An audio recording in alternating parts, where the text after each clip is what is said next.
Alright, I'm going to show you how to set up the Regex plugin. First, you're going to want to extract this zip that you'll find on the plugin page. Move that up here. In the bungee cord folder, we can install the plugins for bungee cord, which you'll find inside this folder. You'll want this jar file and this jar file. Move them in here.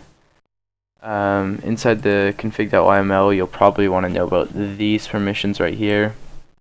These are all the permissions for the plugin. If you look up on the plugin page, you'll see more information about these permissions and see exactly what they're for and what they do. Now to set up the jar in the Spigot server. This works on Bucket too. If you grab this jar, you can put it in here. It also needs protocol lib. We'll move this over here. You can just search Spigot space protocol lib, and this page will probably come up. I'm running 1.10, so I'm going to download this jar. Download it. Keep. We'll minimize this page a little bit. And we need to put it in here.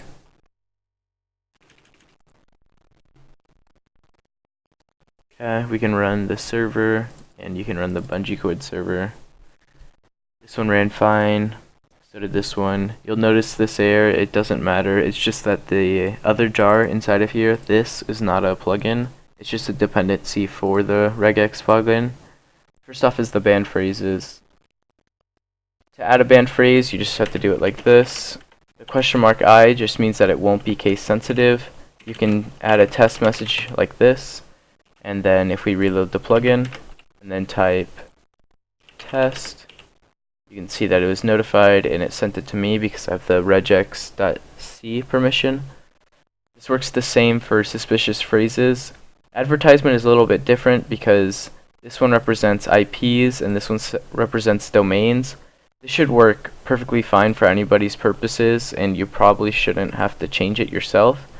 If you look here, 192.168.1.1, it already detected it, www.google.com. If there's a link that you want to add yourself, just look under whitelist and add one that you want.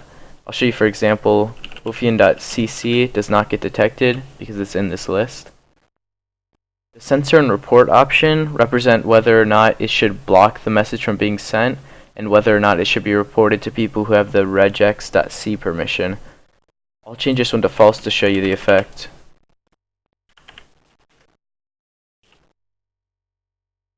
And now we'll send an advertisement message.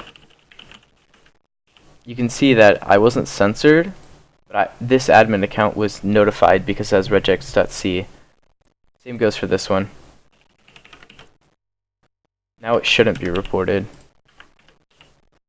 Next is the swearing enabled option. If it's false, then by default, users will not be able to see swear words. If it's true, by default, users will be able to see swear words. Users can manually change this by doing swear space on or swear space off.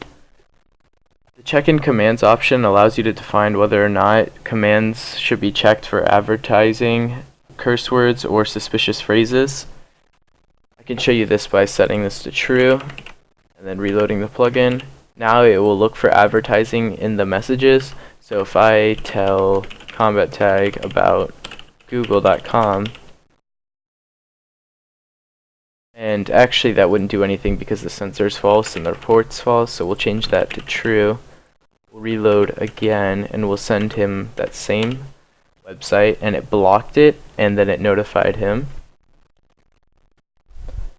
The same goes for these other options that I don't think I need to show you. Next is offline notification delay. When messages are sent that should be going to users who have regex.c, but there's no one online to see those messages, they'll be logged here. And then whenever they come back online, this delay represents how often they'll be sent the list.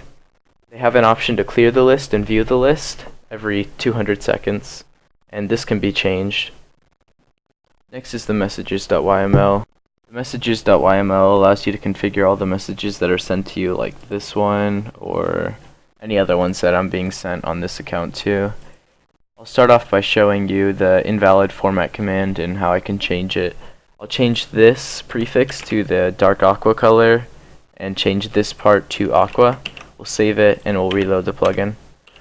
And then if we type in invalid command or regex help, you can see that the format changed here. The messages.yml also allows you to configure certain attributes of the text, such as the hover event and the click event. I'll show you it with the reload message. Right here you can see that it says successfully reloaded regex. If you add % on both sides of this, and then down here you put in quotations reloaded and type it like this, hover, you can say whatever you want, so I'll say test reloaded, it doesn't really matter. And then on click, you type this, and actually it's command. You say server, or you could say regex reload, so when you click on it, we'll rename this to reload regex again. Save it, reload, oh, there we go, and then regex reload. I will hover over this text. You can say reload regex again. When you click on it, it types the command. That's about it for the configuration guide. If you have any questions or you need any help configuring the plugin, make sure you post on the discussion page.